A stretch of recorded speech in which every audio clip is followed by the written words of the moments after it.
Hey everyone, this is Coach White. Hopefully you enjoyed chapter 10.1.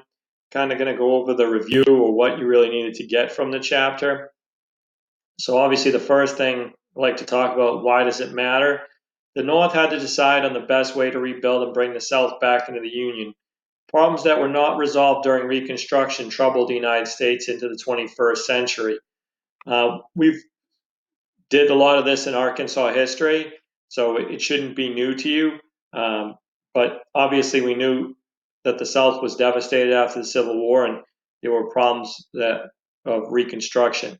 So, aftermath of the war, the Union faced a number of economic, social, and political problems following the end of the Civil War.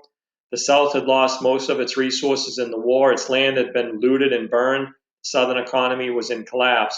To pay for the war, Confederate states and the Union had taken on debts that now needed to be repaid. African Americans had been freed, but most of them had no money, nowhere to live, and no education. Southerners resented the North and were skeptical of Northern intentions. It didn't just end with the Civil War.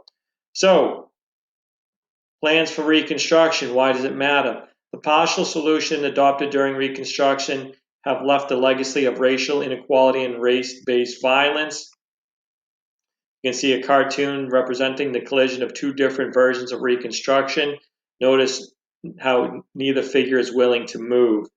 So, plans for Reconstruction. Abraham Lincoln, the radical Republicans in Congress, and Andrew Johnson all had different ideas about how to reconstruct the South. Lincoln and the moderate Republicans wanted to make it easier for the South to re-enter the Union and introduce reform for the freed and enslaved people gradually.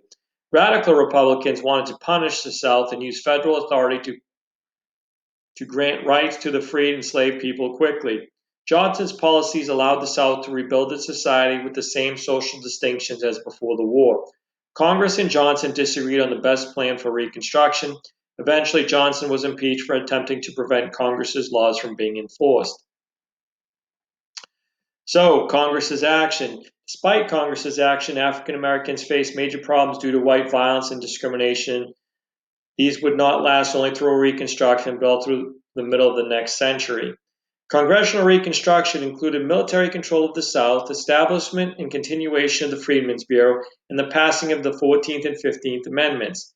The Freedmen's Bureau was a welfare agency offering services to help formerly enslaved persons transition to their new lives. The Freedmen's Bureau was originally only intended to be in place for 1 year, but lasted until 1872. Union troops occupied the South, divided into 5 military districts. Southern states could re-enter the Union if they wrote a new constitution, swore to be loyal to the Union, and accept the prohibition of slavery. Hopefully, you got a lot out of this chapter.